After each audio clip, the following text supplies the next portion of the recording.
屋綠佢嘅甲殼點解會變咗色嘅咧？咪有咩問題咧？佢係咪有唔舒服嘅症狀出現咧，所以令到佢變咗色咧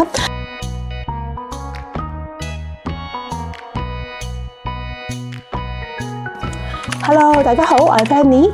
今集一齊拍片嘅呢一隻係龜龜。龜龜咧係一隻歐洲陸龜，而且咧龜龜佢係男仔嚟噶，佢係龜公嚟噶。同大家say hello先，大家好嗎？龜龜咧佢唔係我一直湊大嘅，龜龜咧佢係我中途收養嘅。龜龜係2024年3月左右嘅時候收養嘅，係咪啊？好啦，歡迎你加入我哋呢一個陸龜家庭啊！今集想分享啲乜嘢呢？之前咧就有一條片咧就分享過關於我養炮龜咁多年咧，發現太陽光對於佢哋甲殼嗰個影響啦。當時我喺片入邊都有提過下，關於歐陸咧，我都發現佢有呢個轉變嘅問題嘅，所以今集就分享一下關於呢個轉變啦。係咪啊？你有咩轉變啊？你？好啦，而家咧就去放水俾佢沖涼。咁喺佢浸浴嘅期間咧，就同大家分享一下佢嘅甲殼有咩轉變啦。好啦，而家咧就去放水先。好啦，呢邊咧就嚟俾大家睇下，我發現龜龜佢嘅甲殼變咗色係咩情況啦。嗱，而家呢度咧，因為有燈打落嚟啦，見唔見到好明顯呢一啲位？呢度咧已經係啲啡啡地，即係血色嗰種咁嘅感覺啦。尤其是呢一個咁嘅甲殼裙邊，呢啲咁嘅邊位咧係比較明顯啦。呢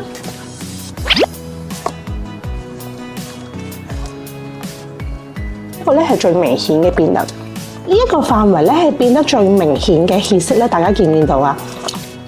都係我收養㗎，咁我湊咗佢2年多啲啦。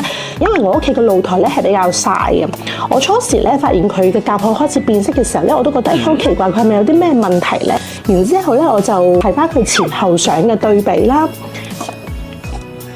嗱，大家見唔見到而家佢呢啲位咧係比較血色嗰種咁嘅感覺咧，即係啡啡地嗰種咁嘅感覺啦。冇咬我呀！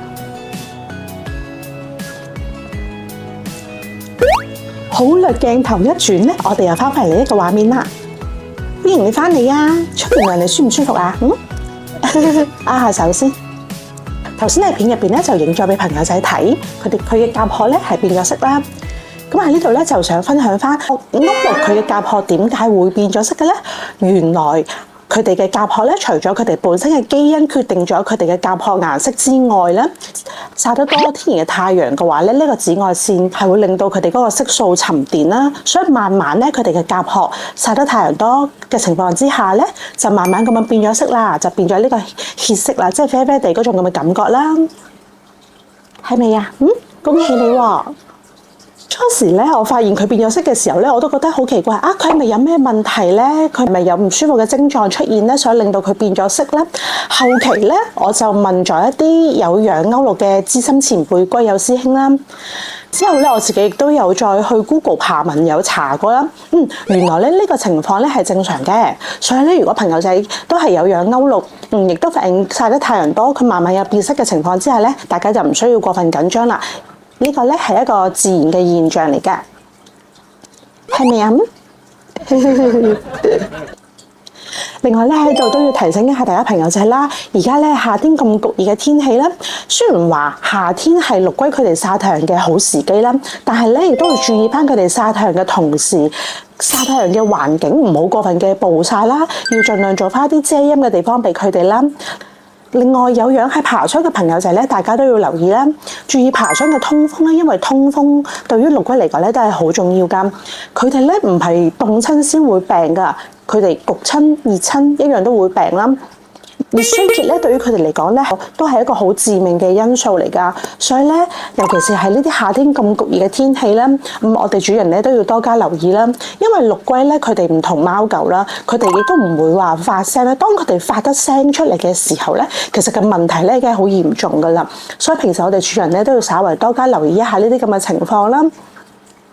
另外咧就係想問下大家都有養陸龜嘅朋友仔，除咗我分享過嘅炮龜、蘇加達同埋歐陸，佢哋嘅甲殼曬得太陽多會有明顯嘅轉變之外咧，有啲乜嘢嘅陸龜品種會因為曬得太陽多而甲殼會有明顯嘅轉變咧？有朋友仔可以分享一下有邊一種嘅綠龜都會有呢一種咁嘅情況。